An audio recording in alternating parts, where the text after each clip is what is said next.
The Plumbing Marketing Profits Podcast. Interviews with $1 million plus plumbing and HVAC business owners on how they market and grow their companies in today's economy. Hear directly from the most successful leaders in your business and discover what they are doing to keep their phone ringing, trucks running, and businesses booming. With your host, Josh Nelson. Well, hey everybody, this is Josh Nelson with Plumbing and HVAC SEO, and I really want to welcome you to today's podcast, the Plumbing and HVAC Marketing Podcast. I am super excited today because I'm interviewing a client and really highly successful plumbing and HVAC business entrepreneur, Chad Peterman. And so, Chad, thanks so much for joining me today. Yeah, no problem, Josh. Thanks for having me. Glad to be on and hopefully provide some value for those listening and watching. I'm sure you will. And just kind of working with you and kind of seeing what you do well outside of what we bring to the table, I can tell you guys have a really creative, aggressive marketing approach. Obviously, you've grown significantly over the last couple of years, so I'm sure there's going to be great insight. So put your learning caps on, get a pen and paper out, because it's going to be a great interview.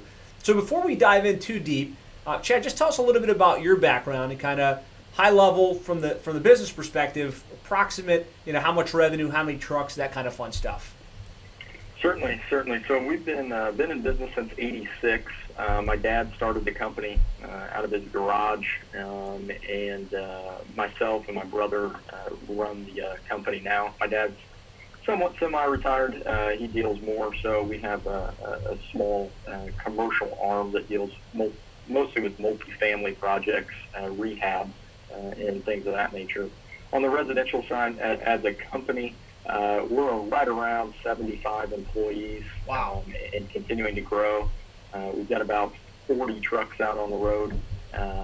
We did a little over 10 million last year. We're on pace this year through the first quarter, and now pretty much almost through April, on pace to hit around 14 or 15 million. Holy moly. We've got our main location is on the south side of Indianapolis. We also have a satellite location in Columbus, Indiana, which is about an hour or 45 minutes south of Indianapolis. And then we're about 2 weeks away from launching a third location in Lafayette, Indiana, where Purdue University is. It's about an hour and 15 minutes from our location here in Indianapolis. So, definitely over the past 2 to 3 years, we've really grown significantly and added people and just continuing to try to get better each and every day to hopefully serve as many customers as we can. That's phenomenal. I was actually looking at my notes, and for some reason I had written down 6 million annual revenue, like 30 trucks. So you've grown a lot since that initial note was taken in our system anyways. Yeah. I think the initial note when I reached out to you guys was probably around 2016. Mm-hmm. 2016 we did right around 7 million. We did 10 last year, and then like I said, we're on pace for 14 or 15 this year through the first quarter. We can hold that up. So obviously it's early on, but still trying to push hard for sure. That's phenomenal. I'm excited to unpack that, kind of how you guys made that happen. Just tell us a little bit about the service mix. I know that HVAC kind of leads the name, but your full service, tell us about that. Yeah, so full service, we've been doing heating since '86. So Dad started with heating. That's primarily where his background was.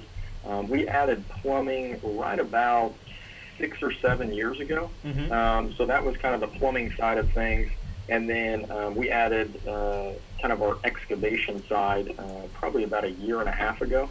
Really got serious about it about a year and a half ago. So as far as our mix goes, we're about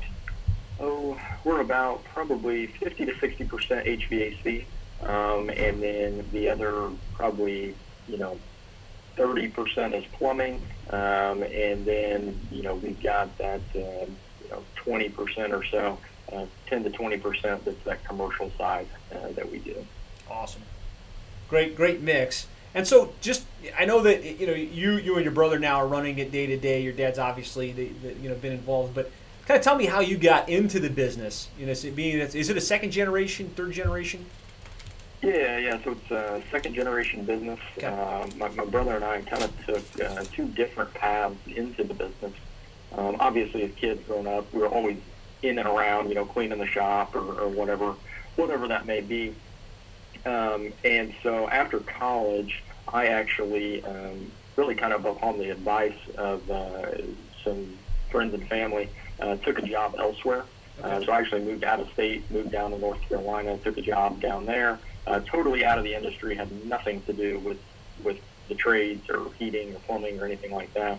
Worked down there for almost exactly 2 years, and then decided it was time to come back. So came back, got started really just doing a little bit of everything, which was really good. You kind of learn all aspects of it from inside out. Have never really been a technician type, but there again, I've learned from some of our guys, the ins and outs. So I know enough to be dangerous. We'll just put it that way. When it comes to field stuff, my brother was a little bit different story. He kind of knew that this is what he wanted to do from when he was young. So he went to college, and then right out of college started working here, and has worked here ever since. Very, very cool. And so, what's your main focus in the business? Like, what's your main thing you focus on versus what he focuses on? Yeah, so it actually works out really nice. Obviously, I've heard my fair share of horror stories when it comes to family business and different stuff like that. We're very, very fortunate in the fact that my interests and my brother's interests are very different. My interests lie more so on the business side of things and the marketing and growing the business. And not that he's not focused on that, but he's more on the operations side. So he runs pretty much our entire HVAC install department, our sewer and excavation department, all of that stuff when it comes to operations and putting in and coordinating big jobs. That's his baby. That's what he loves to do. So it works out nice. We've got kind of a nice split when it comes to roles. Yeah, it really sounds like almost like the perfect synergy, right? You're focused on the sales, business development. He's focused on operational excellence. And when that happens, it's just a beautiful marriage of skills, and you're not like fighting each other for some of the same responsibilities. Yeah, for sure. Yeah, it definitely works out. Creates a lot less infighting, and if there's something that's in his realm, I just and I find myself kind of creeping in to give advice. I just back out and say, "You got it. I trust you. Just we'll figure it out." So, just out of curiosity, the 2 years out of college where you went and took a job, what kind of job was that? I'm sure people are curious. Yeah, so it was a job. So I worked for a company based out of Pennsylvania. We manufactured adhesive. Okay. And so I was kind of an account manager I covered the entire Southeast, really, from North Carolina down to Florida and Florida to Texas. So okay. It was on an airplane every Monday, home every Friday. Ouch. So as you can imagine, that gets a little bit old after a while. Oh, yeah. But when you're young, that's pretty fun. I had a lot of friends that somehow, luckily for me, moved down that direction. So it was always nice on a weekend. You could see friends that you may not see all the time, and it was a good experience. It was kind of learning on your own and out there by yourself. Yeah, because so many of these businesses do come, second generation, third generation, and there's always that challenge for the next generation coming up. It's good to hear your perspective and that you did it. Do you feel like that was something you'd recommend? Maybe spend a couple of years working at another company just so you get a feel for what the real world is like before you hop full time into the family business? Yeah, and there again, everybody's journey is a little bit different. My brother's made it work out just fine, and he came straight into it. I think for me and where my interests lie as far as growing the business and the marketing side, Dad was always, key on growing the business, but the marketing and stuff like that, it didn't interest him a ton. So it was good to have, I guess, more so the confidence that I've been out on my own. Hey, I think this is what we should do, and have the confidence to stand behind that decision as opposed to, not really knowing anything and then coming in and going, I think we should do this. And he goes, we've never done that before. And then, well, okay, I've never made any sort of decision out in the real world either. So I guess I'll just, defer to that. So for me, I would recommend it. It gave me a lot of time to grow up, I think, out of college, and I think it served me personally really well. Nice. Very, very good. Thanks for the insights on that front. I'm sure that's going to be helpful for a lot of guys that are maybe in a similar track to you. So, awesome. So you've got this great company, growing, expanding. Let's dive into kind of the nuts and bolts of how that happens. So I always say, and I like to frame this entire podcast around, marketing really boils down to three key things. Market, who do you sell to? Message, what do you say? How do you position yourself uniquely? And then media, how do you get that message in front of those ideal customers? So let's start with the market. How do you guys define the ideal client for Peterman Heating, Cooling, and Plumbing? Yeah, so this is something that I think probably over the last year we've really worked to narrow down. I think there's often the tendency to want to grow, and just grow means let's just throw money at everything that we can and see how we grow. Well, unfortunately, if you want to provide a premium service, which, I think most people do, you're not for everybody. And there's a good or bad, there's a segment of clients out there that they don't want what you have to offer, which is perfectly fine. And I think zeroing in on that is key. We focus in on, obviously homeowners. The people that we do really well with are people with, what we found is people with secondary education, so college grads. We kind of tend to, obviously, as I'm creating some of the message, the demographic that I'm a part of, we speak well to that demographic. So you're, young professional, that, 30 to 45 range, we speak well to. But we also speak well to, I think, an older demographic too, is what we're finding, because we really promote trust, and we're the company that you can count on, and dependability, and we're honest, and we want to treat our customers like family. That's really what we look at as our differentiator. So you get some of those older customers who are, whether it's kind of thinking back to the way it was, or whatever that, kind of social norm that they associate with, is where we do really well. Awesome. So yeah, really, really pretty clearly defined target market, and you kind of mentioned a little bit of the message stuff. So you mentioned trust, dependability, treat them like family. Are there any other things that you guys consider part of your core message that resonates with that target market?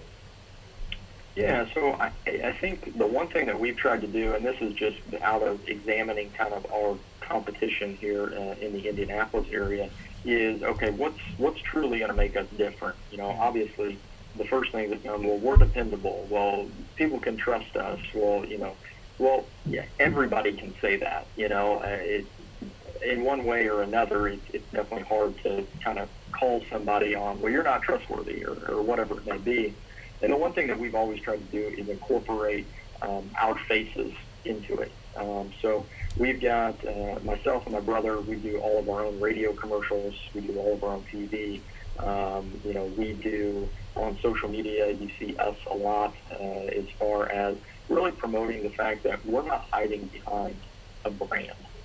We're out there. If you got a problem, my name, call me up and we'll talk on the phone. One of the guarantees that we have for our members is what we call an owner's voice guarantee.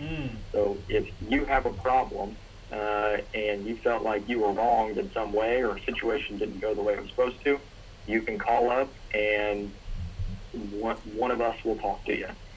We always look at it as, we're going to talk to you anyway. Why not just put it out there and use it as a piece of our marketing to really show that you can trust us, because I'll talk to you on the phone about it if something goes wrong.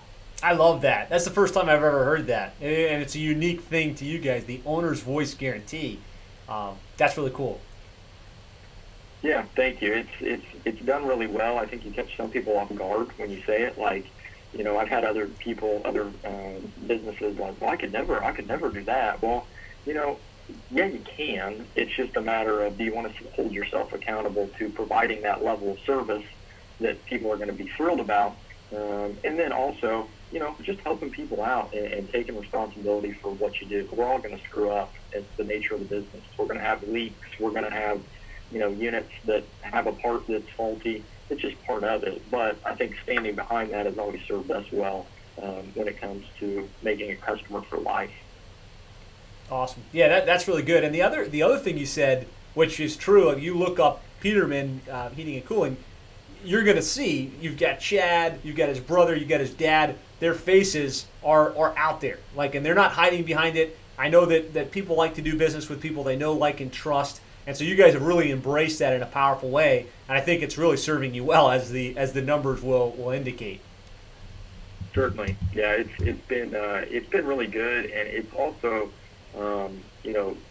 I think it makes it that much more special when you get those positive reviews and people are like, hey, they stand behind what they do and they want to do good. Or, my favorite ones are, hey, they screwed up, but they got back out here and got it fixed, and they didn't, they didn't string it out and try to blame it on somebody else. They just got to take care of like it should have been in the first place. Yeah. Powerful stuff, powerful messaging. So then we can shift to the media. And I know you guys do this really well. You get a very diverse marketing mix. But let's talk a little bit about what avenues you use to get that message out and where you're generating the leads from. Yeah, certainly. I kind of made a few notes here just so I don't make sure that I don't miss any. Our primary what we call our primary marketing piece is our newsletter. Okay. So we do a print newsletter to our entire customer base each and every month. So we make it in-house. And it's filled with not so much a sales message, but more of just a human message. Make it something interesting to read. Our biggest test is, if this story was in the paper, would you give it a look? Is it an employee maybe having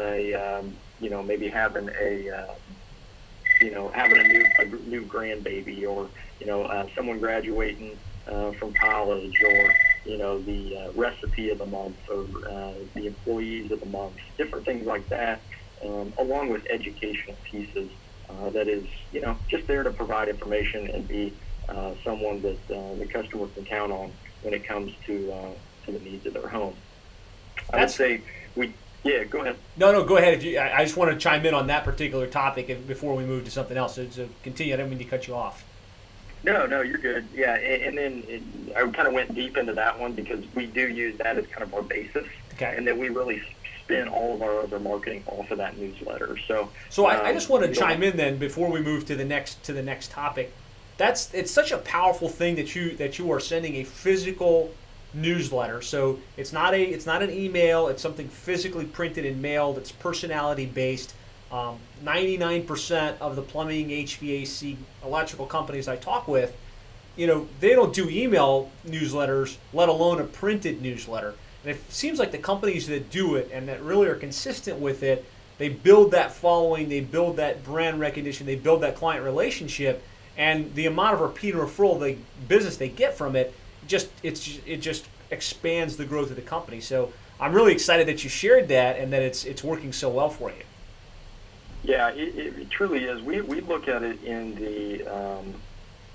the perspective of, is it expensive to send out each and every month? Absolutely. Mm-hmm. But you kind of get what you put into it.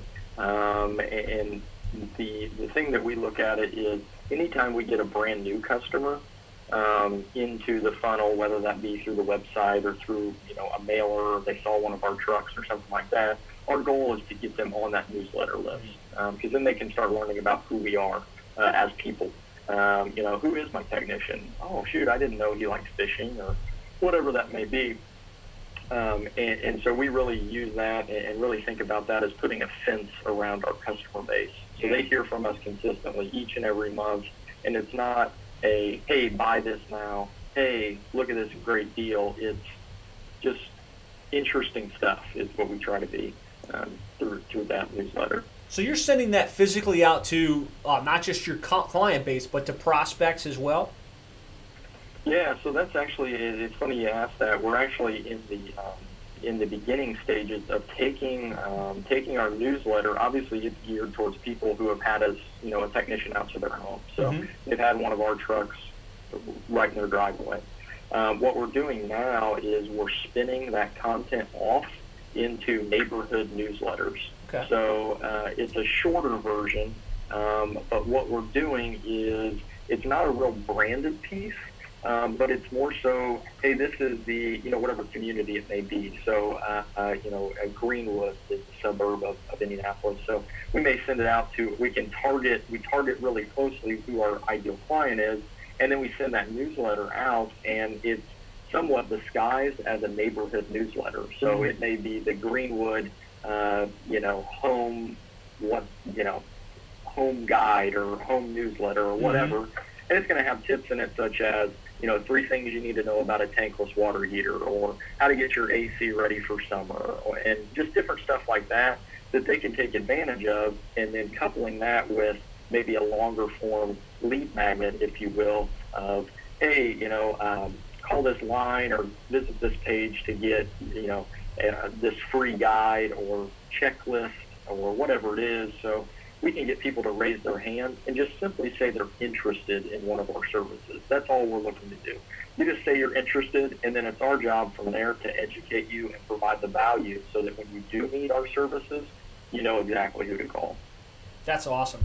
And so, I think you just said you produce this in-house, you send it in-house. Do you have like a physical mailroom, or is that what you're saying? Yeah, no, not so much the mailroom, but the marketing, marketing department that we have in-house produces it and stuff like that. We send it out to get mailed out, but we produce all the copy in-house and different elements for the newsletters inside. That's awesome. Like you said, it's probably, if you're sending it to all of the client base, it's not a small bill every month to get that produced and sent. Exactly, yeah. And I would say, just to add on to that, one of the unique things that was kind of an offshoot benefit of this newsletter was we also put all our employees on the list.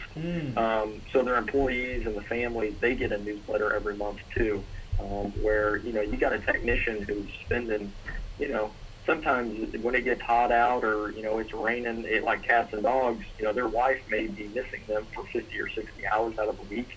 It's nice for that spouse to know, hey, my husband or my wife, they work for a company that cares and that's human. It's not my husband or wife is a number and they're just going out there getting beat up, and then I never get to see them, and then they're stressed out and stuff like that. So we've really used that, and that wasn't an intent when we first did it, but it's been one of those things where we've tried to incorporate elements in there where we incorporate the spouses and stuff like that, because we are a family, and sometimes a big family when you think of extended families and people's families at home.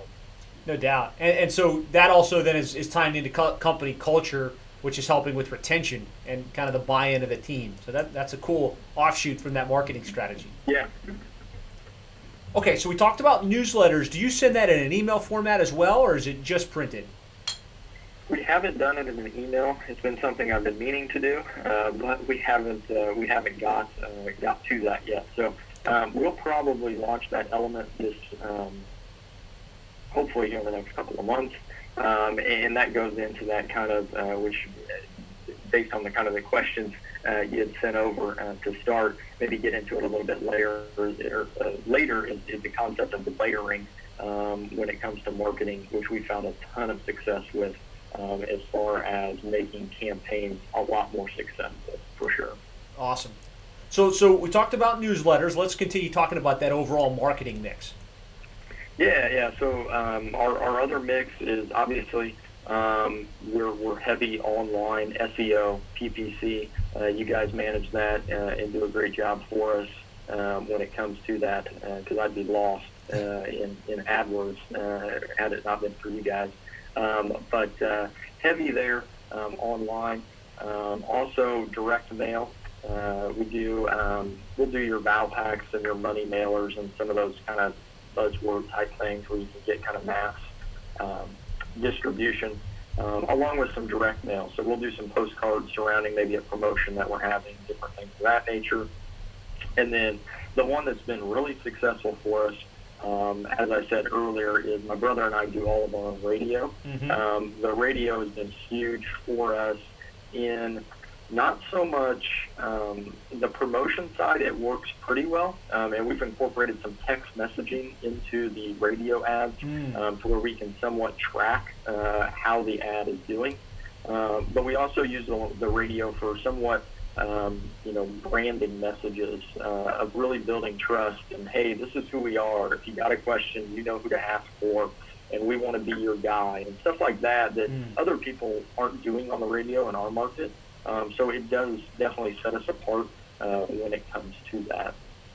Nice. So on the radio front, is it like one specific station you tend to focus on, or do you diversify across a variety of stations? How do you set that media strategy up?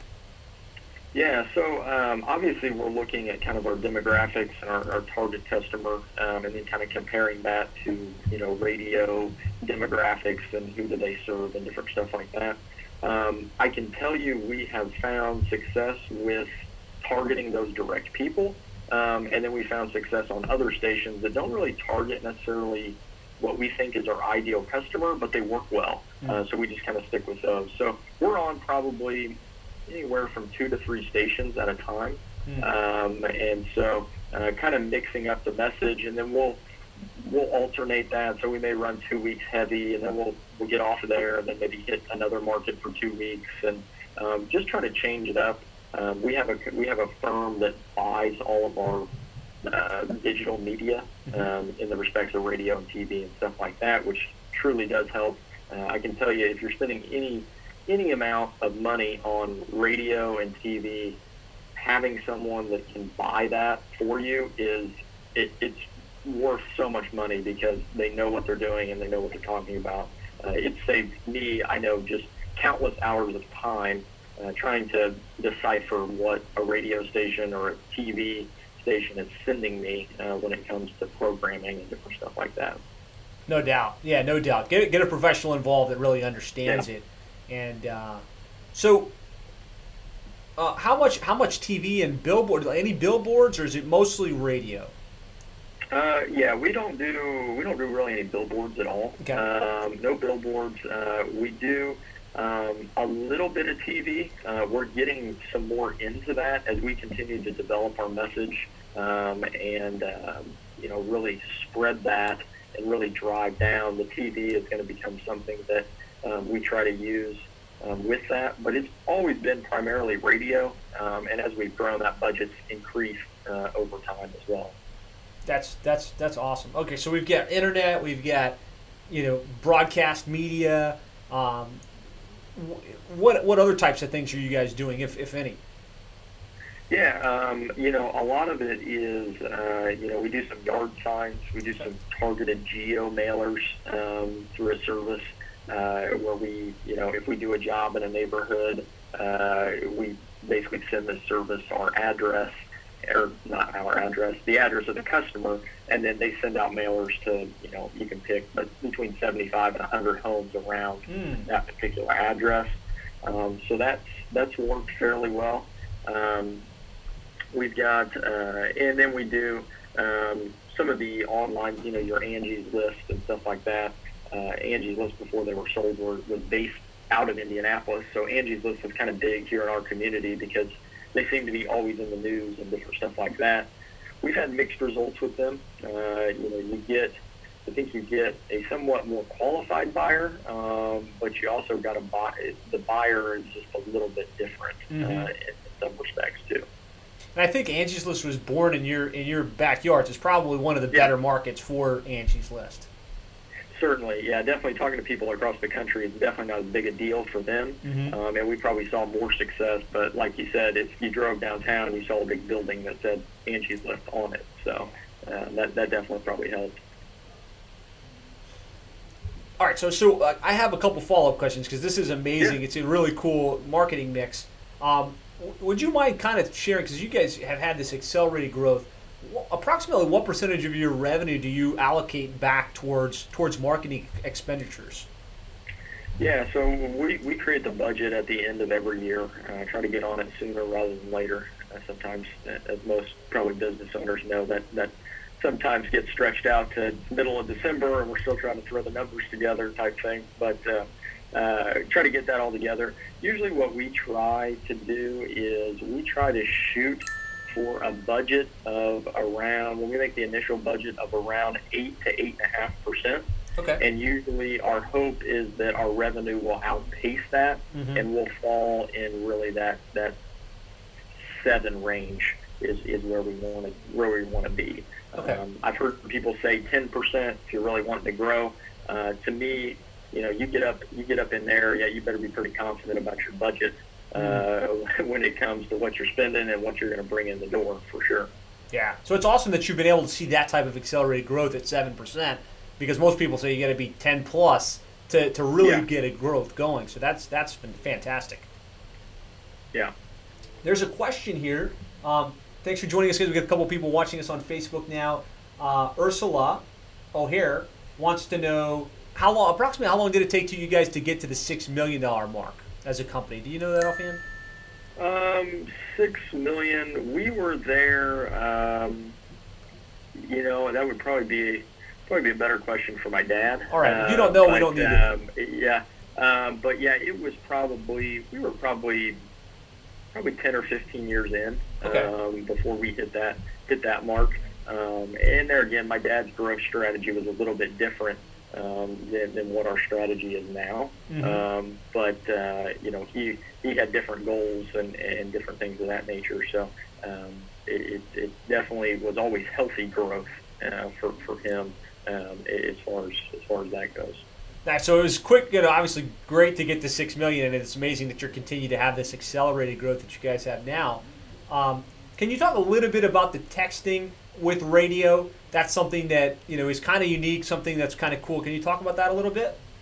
Yeah, certainly. So that was something that we came up with last year, and we run a free furnace promotion. You probably have seen it out there with somebody if you've been around the program. But basically, we work out like a co-op deal with our supplier, in that if we buy an air conditioning system, they'll give us the furnace for free, type thing. So we work out kind of a deal on that end, and then we kind of instituted it with the radio in that promotion specifically. And what it was if you'd like a free consultation, text a keyword. It was, I think, furnace for that particular promotion.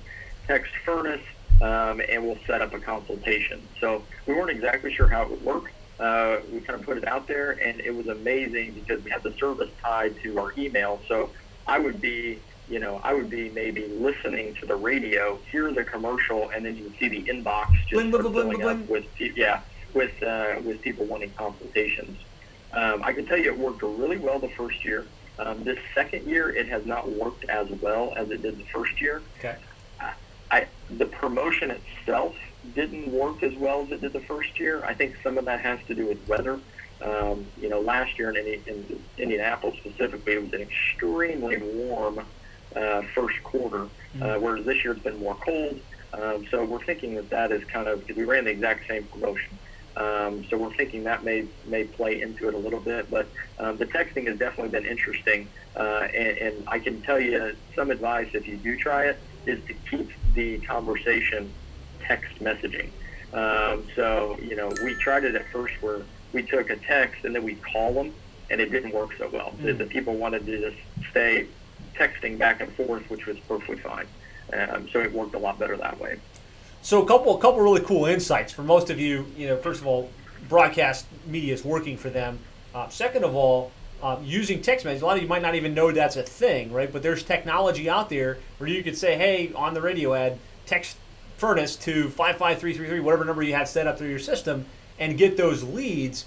And then you can engage with them via text messages platforms for that kind of thing.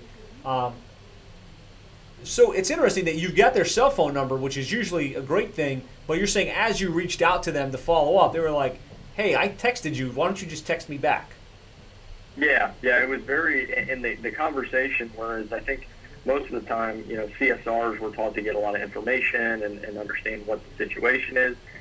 I cut down on that drastically to the point where it was when can we get out to do a free consultation? They would usually respond with Tuesday, and I would say, okay, great. Would 9 a.m. work? And if so, can I get your name and address? So we would just book it, and then they would say, okay, yeah, I'm, Sue Smith at 123 Main. And then I'd finish the conversation with, okay, great, we'll see you Tuesday. We get that consultation booked and then head on out there and get it taken care of without ever speaking to them on the phone. Very, very cool stuff. The other thing I wanted to come back to, you kind of alluded to this a little bit, was this whole notion of layering with your advertising and your marketing strategy. Can you talk more about that? Yeah, so certainly. So we've gotten, I'm sure everybody can relate to I send out this mailer, I paid the postage, I paid for the printing, and oh my gosh, I got like 3 leads back, or whatever it is, and you're just like, oh, I'm never doing that again. That was terrible. Direct mail doesn't work, all of this stuff. So what we found, and it was really by accident, I'm no marketing genius, that's for sure, but what we found is when we started using radio that was telling one message, and then we'd send postcards to maybe that same demographic with the exact same message, our response rate was going way up.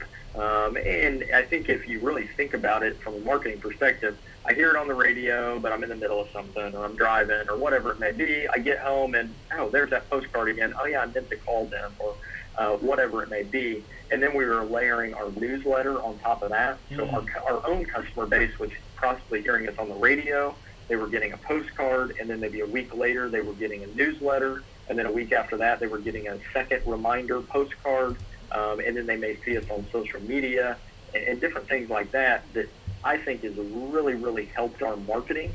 There again, we're not doing anything special. There's no direct mail. Yeah, there's some definite techniques and different direct response things you can do.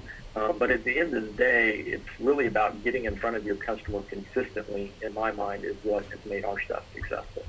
Yeah, that's awesome. And the power of thinking about it in terms of campaigns and synchronizing the messaging, and the fact that you're seeing a synergy, it's really kind of a synergistic approach where 1 + 1 doesn't, in this case, equal 2. It equals something greater because they're seeing it in multiple channels and it's resonating at a different level. Correct, yeah. And I think the other thing, too, that goes along with that I would mention is just I think it's so hard, because I know it was so hard for me when we first did it, because usually if you think of a heating coupon or a plumbing coupon, there's like 4 coupons on there. And then I can relate. It's like, well, what if they need this service? Well, what if they need this service? Well, what if they need this service? And to me, we found better success with, here's one offer. I get that maybe not everybody's interested in it, but for the people that are, it's a very clear message. This is what the offer is. Please respond if you're interested, which has definitely helped us. It's been hard. I will admit that, trying to just put one offer out there, and you're thinking, God, well, maybe they don't need a new system. Maybe they need a tune-up or whatever it is. To me, we found better success with just the one offer. Be very clear about what you're asking for. Nice. That's a great tip. Yeah, don't try and bombard them with 6 different options. Give them one option that they can take or leave, and it will resonate with the people that want that particular offer at that particular moment better than multiple options that don't resonate with anybody. Yeah, for sure. Great point. So, I mean, you're kind of looking at you guys' reputation, your growth rate. You guys have an amazing online reputation. You've got lots and lots of online reviews. What kinds of things do you guys do in order to generate online reviews for the company? Yeah, so online reviews, we use which I'm sure a lot of people are familiar with, we use the dispatching software of Service Titan to run our company. Through Service Titan, we have a service called Review Buzz that's tied into Service Titan. I would say that the one thing, the reviews have been great for that, but probably the better service that Review Buzz helps us with is it generates an email to each customer before the service call with the technician's picture and a short bio. And that is probably the one thing in this business that I would have never thought about in a million years, and we get the most compliments on in our online reviews is about, that was so nice, they sent me a picture and a bio about the guy that was coming out. And I think people just really resonate with it creates that personal connection right up front, as opposed to who's this strange man in my house and what does he want to sell me. That's not what we're there for. We're there to educate and provide options for taking care of whatever problem you may have on that particular day. So that's awesome. And a great tip, right? There's lots of awesome tools in this space. Review Buzz, I think, is one of the best of the best. What they've done that's really makes it even better is you tag team Service Titan, which is probably the best tool for dispatching, CRM, kind of marketing analytics, with Review Buzz. Now, every time a job is closed, the request for email is automatically pushed out. That's how you guys have it set up at this point. Is that what you're saying? Certainly, yeah. The customer gets, and it can be somewhat cumbersome to the customer sometimes, is we get a mixed message back. But, yeah, in emails auto-generated, I think it's 1 to 2 hours after the service call is closed out, that says, hey, would you like to review us on one of these platforms? And I can tell you, we probably get in the, I mean, it's been staggering since we signed up with Review Buzz. I think we had maybe, it was a very low, unimpressive number of Google reviews, and now we have tons, which is awesome. Obviously, you guys know best. As much as that helps you in the local search game, that's definitely where it's at, and people are definitely probably reading reviews more now than ever. Yeah, no doubt. It helps with the conversion. It helps with your online rankings on the maps. It helps in so many different ways. So it's great. And so maybe you're listening to this and you've got Service Titan and you're using Review Buzz. You didn't know that it could be set up to automatically do that. Definitely look into getting that synced up. The other thing is the email, pre-dispatch email that can be set up to go out. It's built into their platform. It's an extremely powerful piece of it. I find most of the companies I talk with haven't taken the steps to set it up. They don't have a picture of the tech. They never got the description. They never synced it up so the email goes out. And Chad's telling you, customers love that. It's a differentiation point for you as a company, and it makes them more likely to refer you and probably write a review for you. Would you agree? Certainly, yeah, because I think that there again, that personal connection is made. A quick funny story. We had made the mistake one time of not telling. We took the technician's picture, we got their bio, but we forgot to tell them that actually the customer sees that. Okay. So we've had technicians that may have just started and they walk into a customer's house and they're like, well, heck, I didn't realize you were such an avid fisherman. The guy's like, what are you talking about? Did you How Google did me? you know that about me? Exactly. So we made that mistake a couple of times. So we definitely let guys that come aboard know that their picture and their bio will be sent out to the customer. But it definitely works. You get, sports teams, hey, this guy's a fan of this team. And, we had one guy not too long ago, he was being here in Indianapolis. Everyone's a big Colts fan. And one of our guys is a big Steelers fan. And one of the customers actually made reference to the fact that even though he was a Steelers fan, he still really enjoyed his service. Type thing. So some funny stuff there, just created on some personal level. And it creates a little bit of that personality that you would never see otherwise. Certainly, exactly. Very, very cool.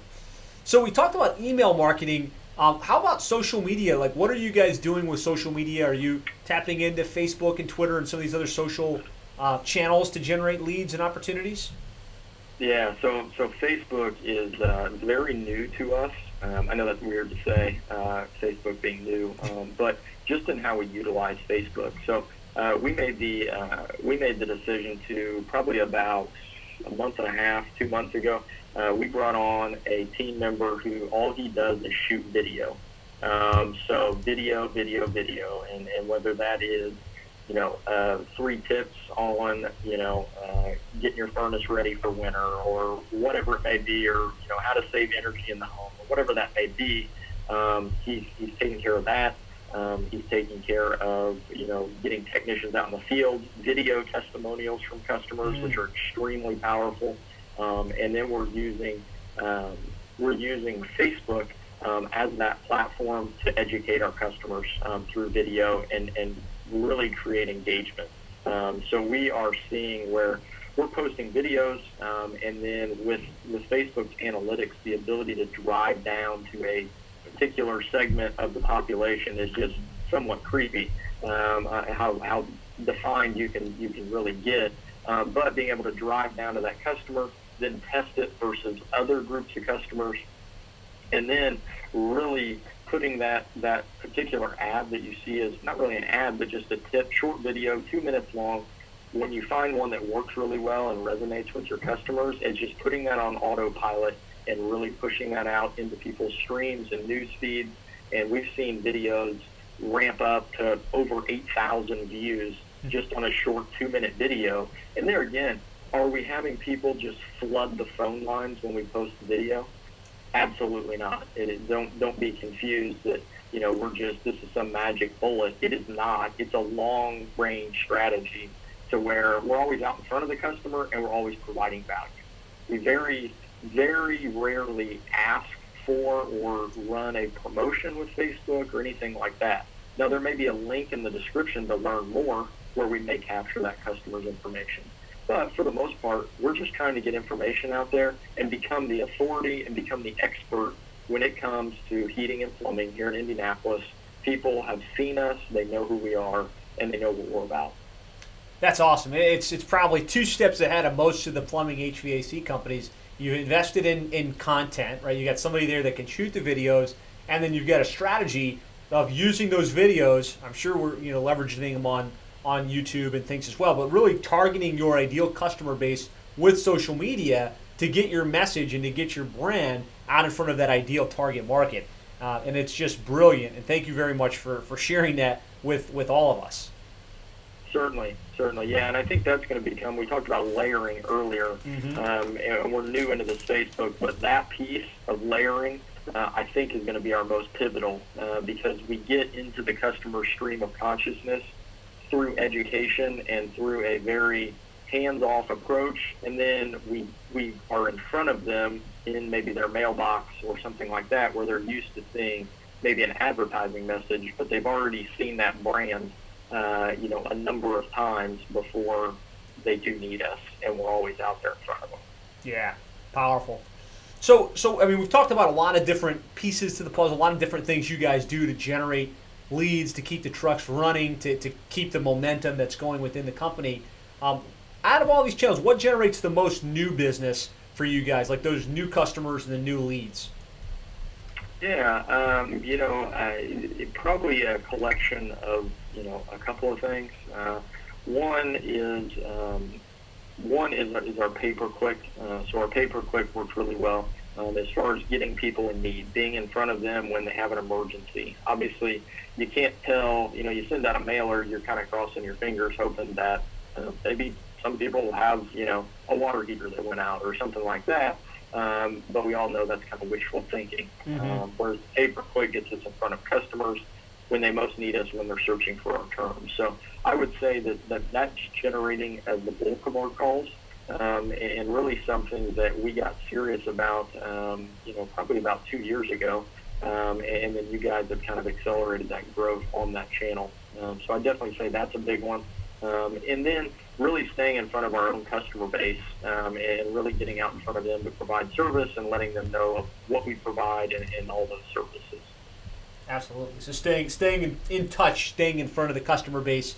Do you find it usually manifests in repeat business or referral-based business, where they're like, "Hey, I use these guys," and they're getting, you're getting referred? Yeah, I definitely think that there's a huge element of that. Especially having the trucks out in the neighborhood and different things like that. If your neighbor trusts the company, then maybe, you should trust them too. I would say we could do a better job on the referral end of the thing, is really capitalizing on that.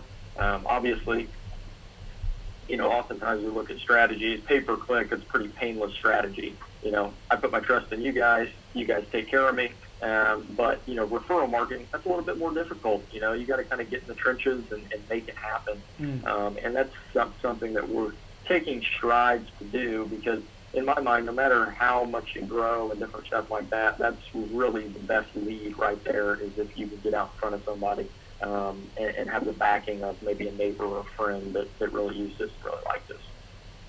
Absolutely. Well, I mean, great stuff, great feedback. Somebody's on. Dub Moore is on with us live on Facebook, and he was asking, he's earlier in his business process, and he's wondering, if you had to pick one to get started, and you were kind of restarting, where do you think you would start? Like, which one of these channels do you think you would focus on first? That's tough to say. I think, honestly, either the pay-per-click, and then I think some of the more grassroots type stuff, like a newsletter. Maybe if you're starting out, maybe that's not a print newsletter, or maybe that's not, our newsletter's 8 pages long. Maybe it's not 8 pages, maybe it's just 2 pages, or maybe it's just the front and back of the paper. But I think as your community is smaller and tight-knit when you're first starting, getting out in front of that customer base on a consistent basis, I think is key. And there's a multitude of different ways that you can do that. If you are on a tighter budget, or you're just starting out, or whatever that looks like, there's plenty of things that you can do. It's just some of them may be more, feet on the street type strategies that you're gonna have to get out there in front of the customer with. Good stuff. Thanks for answering that, Dub. Hopefully that helps to get your creative juices flowing, coming from a really successful, operator in this particular industry. So, I mean, you get a really advanced thought process in terms of marketing, in terms of business development.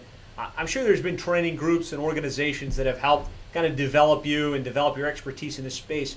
Which organizations have had the biggest impact on you and kind of the growth of Peterman? Yeah, certainly. So, obviously, as I kind of explained at the beginning, our growth took off probably about 3 or 4 years ago.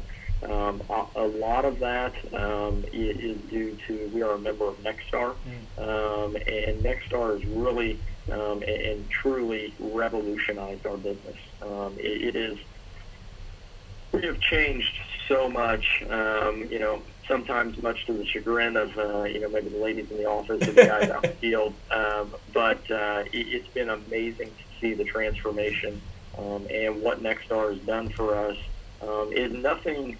There again, it's no magic bullet, and it takes a ton of effort, and you have to really love what you do. But I'm sure most people, if you're running your own business, you do love what you do, or you wouldn't do it. But just the ability to get everybody in an organization, especially as we continue to grow, on the same page and aiming for the same goal, is truly remarkable, and it's one of the most satisfying feelings I have, going home every night knowing that someone's excited because someone sold another job, or someone's excited because we got a positive review, and we know what that means for the business. And I think Nexstar's done a great job of showing us the proper way to get there, and then how much success you can have after you do make those changes and make those improvements to where you can go in the future. Fantastic. And Nexstar's, it's just a powerful organization. If you're listening to this, you've never heard of it, check it out. It's Nexstar Network. If you run a Google search, you can find it. If you look through our archive of interviews, a lot of the companies we interview, they're doing $5, $10, $15 million plus per year, have been part of that organization or currently part of it. So, I mean, it's just a powerful best practices group. You get all kinds of training and resources. And more importantly, you get to plug in to guys like Chad, to guys like Kevin, to guys like we've interviewed in the past, that you guys get together on a pretty consistent basis, and you get to just exchange ideas and best practices, right? Yeah, I would say, I'm glad you brought that up. I would say in conjunction with the processes and different things like that, the network is just incredible. I mean, obviously, as you continue to grow, you're gonna be aiming for things that you've never seen before. You're gonna be aiming for, well, shoot, how are we gonna do that with this many people? Well, maybe there's a process, or maybe there's a person you can stick in there, and a lot of that is learned. I probably talk to. I mean, they have a ton of coaches. I probably talk to. I talk to my business coach at least 2 to 3 times a month. There's other coaches in different disciplines that I talk to, and then other business owners. We actually just got back from a trip to Atlanta. We went down for 2 days to Atlanta to visit a company down there, Ragsdale Heating and Air, which runs an unbelievable operation down there. Art and the guys were truly gracious with their time, just so we could see that next level and what that looks like. So we spent a whole day and just dissecting their business and meeting with different leaders in the company, and all of that is provided through the connections that are made in Nexstar, which is truly powerful. Yeah, I mean, it's such a powerful thing to, if you're going to get to the next level, you have to get around people that are at the next level. And so plugging into organizations like Nexstar give you access to that. And I think that's a big part of what you guys have accomplished. So, this has been amazing. You shared some awesome insights. I'm sure everybody's like, wow, this was awesome. Thank you, Chad, so much. What I guess, just to kind of wrap us up, what additional nuggets of wisdom or insight would you have to share for that plumbing or HVAC business owners that's just trying to get to the next level and trying to move the needle to the next place? Certainly. I think the biggest piece of insight, and this took me personally a while to learn, is I think a lot of people think of growth as, well, how much money do I need to spend on marketing, and how many postcards do I need to send out, and different things of that nature. And what I've uncovered in my short time in this industry is that it's really not about any of that at all. It's really about finding the best people possible. And then when you find the best people possible, it's your job as an owner, as maybe a manager, it's your job to provide a platform for those particular people to be at their best. And that is, through leadership and support and understanding what they need to be successful.